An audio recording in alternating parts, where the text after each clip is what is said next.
बात कर लेते हैं चुनावी मौसम की, यानी कि पश्चिम बंगाल की। चुनावी मौसम में पश्चिम बंगाल में राजनीतिक हिंसा का दौर थम नहीं रहा है। कल फायरिंग में टीएमसी कार्यकर्ताओं की मौत हो गई। आज बीजेपी के 2 समर्थकों पर हमला हुआ।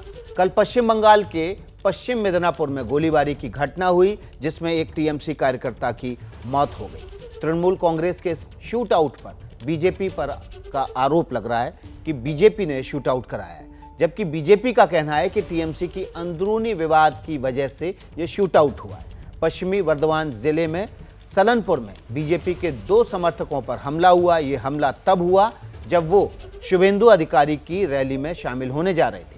हमले में बीजेपी समर्थक घायल हुए। बीजेपी का दावा है कि टीएमसी के समर्थकों ने उन पर हमला किया है। तो आरोप प्रत्यारोप चल रहे हैं। 2 तस्वीरें आप देख रहे हैं, पश्चिमी मिदनापुर की और वर्धमान जिले की, जहां पर बीजेपी कार्यकर्ताओं पर हमले हुए।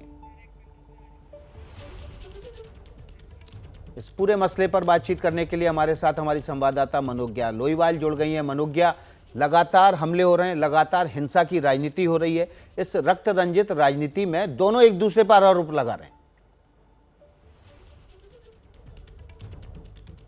बिल्कुल, और ये पहला मौका नहीं है विकास जब ये दोनों पार्टियों के बीच में इस तरह के आरोप लग रहे हैं। कई जगह टीएमसी कहती है कि बीजेपी के अंदरूनी साजिश है, जो आपस में मारपीट करते हैं और टीएमसी पे आरोप लगा देते हैं। वहीं दूसरी ओर बीजेपी का ये कहना है कि टीएमसी आपस में मारपीट करती है और बीजेपी पर आरोप लगा देती है।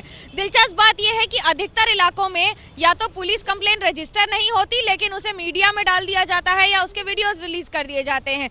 ये मारपीट हो रही है, ये सच्चाई है। ये मारपीट होती रहेगी क्योंकि राजनीतिक चेहरा ही बंगाल स्टेट का सब्जेक्ट है। राज्य को हुआ है, रचा हुआ कानून का राज स्थापित करना चाहिए। अगर किसी भी तरह से खून खराबा हो रहा है तो तुरंत कड़ी कार्रवाई करके उसको रोका क्यों नहीं जाता है? ये सवाल मुख्यमंत्री ममता बनर्जी से भी कई बार पूछे गए हैं। वही गृह मंत्री भी हैं बंगाल के लिए, गृह विभाग उन्हीं के पास है। ऐसे में जब पुलिस ही उनके कंट्रोल में है तो सवाल ये उठते हैं कि क्या हर तरह से इंसाफ दिया जा रहा है या ना इंसाफी हो रही है। आरोप ये बीजेपी की तरफ से है। टीएमसी का कई बार कहना है कि हाँ, ऐसा होता है, कई बार मारपीट होती है, लेकिन स्थानीय पुलिस प्रशासन या तो देर कर देता है या उनपे जो कार्रवाई होनी चाहिए उसी पे सवाल उठ जाते हैं।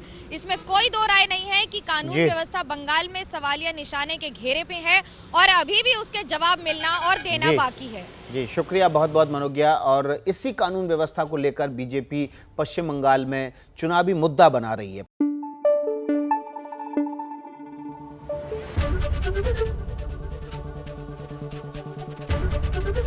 एबीपी न्यूज आपको रखे आगे।